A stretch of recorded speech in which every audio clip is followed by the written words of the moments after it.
ಭೇಟಿ ಆಗೋದಕ್ಕೆ ಬಂದಂತಹ ಡೆಲ್ಲಿ ಕ್ಯಾಪಿಟಲ್ಸ್ನವರು ಬೇಟೆ ಆಗೋದ್ರು. ಮಿನಿಮಮ್ 230ರಿಂದ 240 ಪ್ಲಸ್ ರನ್ಸ್ ಅನ್ನ ಹೊಡೆದ್ರೆ ಮಾತ್ರ ಗೆಲ್ಲೋದಕ್ಕೆ ಸ್ವಲ್ಪ ಚಾನ್ಸಸ್ ಇರುತ್ತೆ. ಡುಪ್ಲೆಸಿ ಅಗೈನ್ ಪ್ರತಿ ಮ್ಯಾಚ್ ಅಲ್ಲಿ ಮಾಡುವಂತಹ ಅದೇ ತಪ್ಪನ್ನ ರಿಪೀಟ್ ಮಾಡಿ ಇಶಾಂತ್ ಶರ್ಮಾ ಅವರ ಬೌಲಿಂಗ್ ನಲ್ಲಿ ಎಡ್ಜ್ ಆಗಿ ಕೀಪರ್ಗೆ ಕ್ಯಾಚ್ ಕೊಟ್ಟು ಔಟ್ ಆದ್ರು. ಕೊನೆಯಲ್ಲಿ ಸಿರಾಜ್ ರನ್ಔಟ್ ಆಗಿದ್ದು ಸ್ವಲ್ಪ ಕಾಮಿಡಿ ಆಗಿತ್ತು. ನಮ್ಮ ಕಾನ್ಫಿಡೆನ್ಸ್ ಅನ್ನ ಅವರು ಸುಳ್ಳು ಮಾಡಲಿಲ್ಲ. ಮೋಸ್ಟ್ಲಿ ಮ್ಯಾಚ್ ಇಲ್ಲಿಂದ ಕೈ ತಪ್ಪು ಹೋಗುತ್ತೇನೋ ಅಂತ ಅನ್ಸೋದಕ್ಕೆ ಶುರು ಆಗಿತ್ತು. ಈ ಪಾಯಿಂಟ್ ಪಟ್ಟಿಯಲ್ಲಿ 5ನೇ ಸ್ಥಾನಕ್ಕೆ ಜಂಪ್ ಮಾಡಿದೀವಿ. ಏನೇ ಲೆಕ್ಕಾಚಾರ ಇದ್ರು RCB ಅವರು CSK ಮೇಲೆ ಗೆಲ್ಲಬೇಕು. ನಮಸ್ಕಾರ ಸ್ನೇಹಿತರೆ, ನ್ಯಾಷನಲ್ ಟಿವಿಯ IPL ಸೆಗ್ಮೆಂಟ್ಗೆ ಸ್ವಾಗತ. ನಾನು ಸುಜಯ್ ರಾಜ್. ಸೊ ಸತತವಾಗಿ 5 ಮ್ಯಾಚ್ಗಳ ಗೆಲುವು. RCB is back in the tournament ಅಂತ ಆಲ್ಮೋಸ್ಟ್ ಹೇಳ್ಬೋದು, ಬಟ್ ಕಂಡೀಷನ್ಸ್ ಅಪ್ಲೈ. ನಿನ್ನೆ ಮ್ಯಾಚ್ ಅಲ್ಲಂತೂ RCB ಟೀಮ್ ತೋರಿಸಿದ ಕಾನ್ಫಿಡೆನ್ಸ್ ಆಲ್ಮೋಸ್ಟ್ ಒಂದು ಚಾಂಪಿಯನ್ ಟೀಮ್ ತರನೇ ಇತ್ತು. ಆಸ್ ಎ ರಿಸಲ್ಟ್ ಭೇಟಿ ಆಗೋದಕ್ಕೆ ಬಂದಂತಹ ಡೆಲ್ಲಿ ಕ್ಯಾಪಿಟಲ್ಸ್ನವರು ಬೇಟೆ ಆಗೋದ್ರು. In fact Delhi Capitals toss win ಆಗಿ ನಮಗೆ ಬ್ಯಾಟಿಂಗ್ ಮಾಡಿ ಅಂತ ಹೇಳಿದಾಗ ಡೆಲ್ಲಿ ಕ್ಯಾಪಿಟಲ್ಸ್ ಅವರು ಚೇಸ್ ಮಾಡಲಿಕ್ಕೆ ಆಗದೇ ಇರುವಷ್ಟು ರನ್ಸ್ ಅನ್ನ ಹೊಡಿಬಹುದಾ ಅಂತ ಡೌಟ್ ಶುರುವಾಗಿತ್ತು. ಬಿಕಾಸ್ ಚಿನ್ನಸ್ವಾಮಿ ಹೇಳಿ ಕೇಳಿ ಬ್ಯಾಟಿಂಗ್ ಪಿಚ್ಚು. ಮಿನಿಮಮ್ 230ರಿಂದ 240 ಪ್ಲಸ್ ರನ್ಸ್ ಅನ್ನ ಹೊಡೆದ್ರೆ ಮಾತ್ರ ಗೆಲ್ಲೋದಕ್ಕೆ ಸ್ವಲ್ಪ ಚಾನ್ಸಸ್ ಇರುತ್ತೆ. ಅದು ಒಳ್ಳೆ ಟಾರ್ಗೆಟ್ ಅಂತ ಅನ್ಸ್ಕೊಳ್ಳುತ್ತೆ. ಬಟ್ ಫಸ್ಟ್ ಬ್ಯಾಟಿಂಗ್ ನಲ್ಲಿ ಇಷ್ಟು ರನ್ಸ್ ಅನ್ನ ಹೊಡೆಯೋದು ಸ್ವಲ್ಪ ಕಷ್ಟ ಅಂತಾನೆ ಹೇಳ್ಬೋದು. ಆದ್ರೆ ಬ್ಯಾಟಿಂಗ್ ಶುರು ಆದ್ಮೇಲೆ ಕೊಹ್ಲಿ ಅವರು ಅಗ್ರೆಸಿವ್ ಆಗಿನೇ ಸ್ಟಾರ್ಟ್ ಮಾಡಿದ್ರು. ಡುಪ್ಲೆಸಿ ಅಗೈನ್ ಪ್ರತಿ ಮ್ಯಾಚ್ ಅಲ್ಲಿ ಮಾಡುವಂತಹ ಅದೇ ತಪ್ಪನ್ನ ರಿಪೀಟ್ ಮಾಡಿ ಟಚ್ ಮಾಡಬಾರ್ದಂತಹ ಬಾಲ್ ಅನ್ನ ಟಚ್ ಮಾಡಿ ಕ್ಯಾಚ್ ಕೊಟ್ಟು ಔಟ್ ಆದ್ರು. ಕೊಹ್ಲಿ ಅವರು 13 ಬಾಲ್ಗೆ 27 ರನ್ ಮಾಡಿ ಅದರಲ್ಲಿ 3 6 ಮತ್ತೆ 1 4 ಕೂಡ ಹೊಡೆದಿದ್ರು. ಬಟ್ ಎಲ್ಲೋ ಒಂದ್ ಕಡೆ ಸ್ವಲ್ಪ ಓವರ್ ಕಾನ್ಫಿಡೆಂಟ್ ಆದ್ರು ಅಂತ ಅನ್ಸುತ್ತೆ. ಇಶಾಂತ್ ಶರ್ಮಾ ಅವರ ಬೌಲಿಂಗ್ ನಲ್ಲಿ ಎಡ್ಜ್ ಆಗಿ ಕೀಪರ್ಗೆ ಕ್ಯಾಚ್ ಕೊಟ್ಟು ಔಟ್ ಆದ್ರು. ಆಗ ಇಶಾಂತ್ ಶರ್ಮಾ ಅವರು ಕೊಹ್ಲಿನ ಕಾಲೆಳೆದಿದ್ದು, ಅವರಿಬ್ಬರ ಮಧ್ಯೆ ಲೈಟ್ ಆಗಿ ಸ್ಲೆಡ್ಜಿಂಗ್ ಆಗ್ತಾ ಇದ್ದಿದ್ದು ಈ ಮ್ಯಾಚ್ ನ ಹೈಲೈಟ್ ಅಂತ ಹೇಳ್ಬೋದು. ಎನಿವೇಸ್, ಇದಾದ ನಂತರ ಅಂದ್ರೆ ಕೊಹ್ಲಿ ಔಟ್ ಆದಾಗ ಆಲ್ಮೋಸ್ಟ್ ತಂಡದ ಮೊತ್ತ ಜಸ್ಟ್ 36 ಆಗಿತ್ತು. ನೆಕ್ಸ್ಟ್ ರಜತ್ ಪಟಿದಾರ್ ಮತ್ತೆ will Jacks literally run rate ಅನ್ನ ತುಂಬಾ ಚೆನ್ನಾಗಿ ಹೆಚ್ಚು ಮಾಡ್ತಾ ಹೋದ್ರು.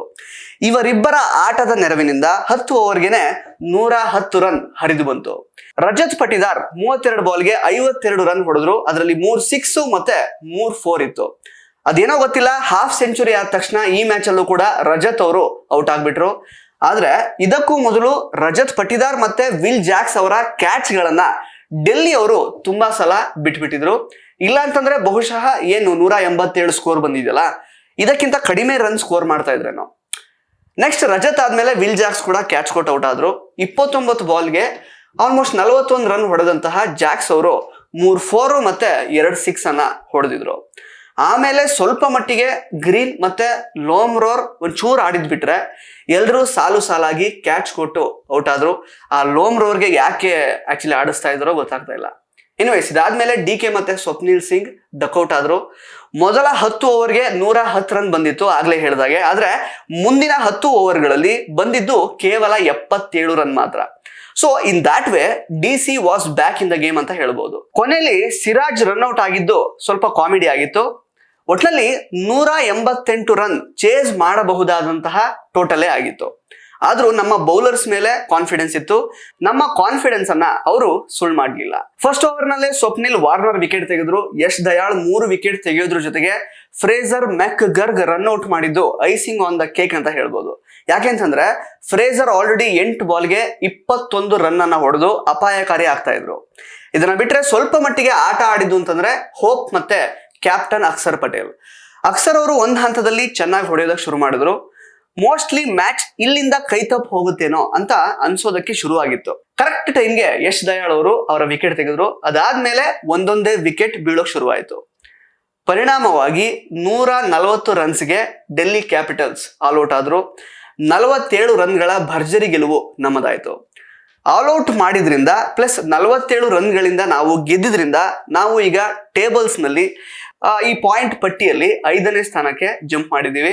ಸೊ ಇನ್ನು ನೆಕ್ಸ್ಟ್ ಮ್ಯಾಚ್ ಇರೋದು ಆಕ್ಚುಲಿ CSK ಜೊತೆಗೆ. ಈ ಮ್ಯಾಚ್ ನಡೆಯೋದು ಕೂಡ ಚಿನ್ನಸ್ವಾಮಿ ಕ್ರೀಡಾಂಗಣದಲ್ಲೇ. ಈ ಮ್ಯಾಚ್ ಅನ್ನ ಅಫ್ಕೋರ್ಸ್ RCB ಗೆಲ್ಲೇಬೇಕು. ಅಂಡ್ ನಿನ್ನೆ CSK ಅವರು RR ಮೇಲೆ ಗೆದ್ದ ನಂತರ ಅವರು ಕೂಡ ಈಗ 3ನೇ ಸ್ಥಾನಕ್ಕೆ ಬಂದು ನಿಂತಿದ್ದಾರೆ. ಅವರ ರನ್ ರೇಟ್ ಏನೊಂದು ನೆಟ್ ರನ್ ರೇಟ್ ಏನಿದೆಯಲ್ಲ ಅದು ತುಂಬಾ ಜಾಸ್ತಿ ಇದೆ. ಸೊ ಅವರನ್ನ ಸೋಲ್ಸಿದ್ರು ಕೂಡ ಒಂದೊಳ್ಳೆ ರನ್ ರೇಟ್ ಮೂಲಕನೇ ಆಕ್ಚುಲಿ RCB ಅವರು CSKನ ಸೋಲಿಸ್ಬೇಕು. ಆಲ್ಮೋಸ್ಟ್ ಒಂದು 15-16 ಓವರ್ಸ್ಗೆನೆ ಚೇಸ್ ಮಾಡ್ಲಿಕ್ಕಿದ್ರೆ ಚೇಸ್ ಮಾಡಿ ಮುಗಿಸ್ಬೇಕು, ಮತ್ತು ಅವರನ್ನ ಫುಲ್ ಔಟ್ ಮಾಡ್ಬೇಕು, ಆಲ್ಔಟ್ ಮಾಡಬೇಕು. ಆ ಥರದ್ದೆಲ್ಲ ಸುಮಾರು ಕ್ಯಾಲ್ಕುಲೇಷನ್ಸ್ ಇದೆ. ಬಟ್ ಇದೆಲ್ಲ ಆಗೋಕ್ಕೂ ಮೊದಲು ಆಕ್ಚುಲಿ SRHನವರು 2 ಮ್ಯಾಚ್ಗಳನ್ನ ಸೋತ್ರೆ ನಮ್ಗೆ ಒಳ್ಳೇದು, LSG ಅವರು ಅಟ್ಲೀಸ್ಟ್ 1 ಮ್ಯಾಚ್ ಸೋತ್ರೆ ನಮ್ಗೆ ಒಳ್ಳೇದು, ಆ ರೀತಿ. ಬಟ್ RCB ಅವರು ಈಗ ಸದ್ಯಕ್ಕೆ 5ನೇ ಸ್ಥಾನಕ್ಕೆ ಬಂದು ನಿಂತಿದ್ದಾರೆ. ಸತತವಾಗಿ 5 ಮ್ಯಾಚ್ಗಳನ್ನ ಗೆದ್ದು ತಮ್ಮ ಕಾನ್ಫಿಡೆನ್ಸ್ ಅನ್ನು ಇಂಪ್ರೂವ್ ಮಾಡಿಕೊಂಡು RCB ಫ್ಯಾನ್ಸ್ಗಳ ಒಂದು ಕಾನ್ಫಿಡೆನ್ಸ್ ಅನ್ನು ಕೂಡ ಗೆದ್ದಿದ್ದಾರೆ ಅಂತ ಹೇಳ್ಬೋದು. ಬಟ್ ಈಗ ನೆಕ್ಸ್ಟ್ ಏನೊಂದು ಬದ್ಧ ವೈರಿಗಳು ಅಂತ ಕನ್ಸಿಡರ್ ಮಾಡ್ತಾರಲ್ಲ ಸೋಷಿಯಲ್ ಮೀಡಿಯಾ ಜನರೇಷನ್, ಈಗ RCB ವರ್ಸಸ್ CSK ಆ ಮ್ಯಾಚ್ ಇದೆ. ಎಲ್ಲ ನಮ್ಮ ಫೇವರಬಲ್ ಆಗಿ, ಫಾರ್ ಎಕ್ಸಾಂಪಲ್ SRH 2 ಮ್ಯಾಚ್ ಸೋತು ಅಥವಾ LSG 1 ಮ್ಯಾಚ್ ಸೋತು, ಆ ಥರದ್ದೆಲ್ಲ ಸಿನಾರಿಯೋ ಕ್ರಿಯೇಟ್ ಆದ್ರೆ RCB ವರ್ಸಸ್ CSK ಏನ್ ಮ್ಯಾಚ್ ನಡೆಯುತ್ತಲ್ಲ 18ನೇ ತಾರೀಕು, ಇದೊಂದು ರೀತಿ ಎರಡೂ ತಂಡಗಳಿಗೂ ನಾಕ್ಔಟ್ ಮ್ಯಾಚ್ ತರ ಆಗಬಹುದು ಅನ್ನುವಂತಹ ಒಂದು ಲೆಕ್ಕಾಚಾರ ಇದೆ. ಬಟ್ ನೋಡೋಣ. ಎನಿವೇಸ್, ಏನೇ ಲೆಕ್ಕಾಚಾರ ಇದ್ರು RCB ಅವರು CSK ಮೇಲೆ ಗೆಲ್ಲಬೇಕು. ಸ್ವಲ್ಪ ಕಷ್ಟದ ಕೆಲಸನೇ, ಆದ್ರೆ ಗೆದ್ರು ಕೂಡ ಒಳ್ಳೆ ರನ್ ರೇಟ್ ಅಲ್ಲಿ ಗೆದ್ರೆ ಪ್ಲೇ ಆಫ್ಸ್ ಹಂತಕ್ಕೆ ಬರೋದಕ್ಕೆ ಸಾಧ್ಯ ಆಗುತ್ತೆ, ಪ್ರೊವೈಡೆಡ್ ಬೇರೆ ಎಲ್ಲ ಕ್ಯಾಲ್ಕುಲೇಷನ್ಸ್ಗಳು ನಮ್ಮ ಪರವಾಗಿನೇ ವರ್ಕ್ ಆದ್ರೆ ಮಾತ್ರ. ಸೊ ಸ್ನೇಹಿತರೆ, ನಿನ್ನೆ ಮ್ಯಾಚ್ ಬಗ್ಗೆ ನಿಮಗೇನು ಅನಿಸ್ತು ಅದ್ರ ಬಗ್ಗೆ ದಯವಿಟ್ಟು ಕಮೆಂಟ್ ಬಾಕ್ಸ್ನಲ್ಲಿ ಕಮೆಂಟ್ ಮಾಡಿ ತಿಳಿಸಿ. ಮತ್ತೆ 18ನೇ ತಾರೀಕಿನ ಒಂದು ಮ್ಯಾಚ್ ಬಗ್ಗೆ ನೀವು ಎಷ್ಟು ಎದುರು ನೋಡ್ತಾ ಇದ್ದೀರಾ? ಅಂಡ್ ಅಗೇನ್, ನಿನ್ನೆ ಮ್ಯಾಚ್ ಅಲ್ಲಿ ಕೂಡ CSK ವಿರುದ್ಧ RR ಸೋತಿದ್ದು ಒಂದ್ ರೀತಿ ಫಿಕ್ಸಿಂಗ್ ಆಯ್ತೇನೋ, ಆ ಥರದ್ದೆಲ್ಲ ತುಂಬಾ ಜನ ಆಕ್ಚುಲಿ ಸೋಷಿಯಲ್ ಮೀಡಿಯಾದಲ್ಲಿ ಕಮೆಂಟ್ ಮಾಡಿ ತಿಳಿಸ್ತಾ ಇದ್ದಾರೆ.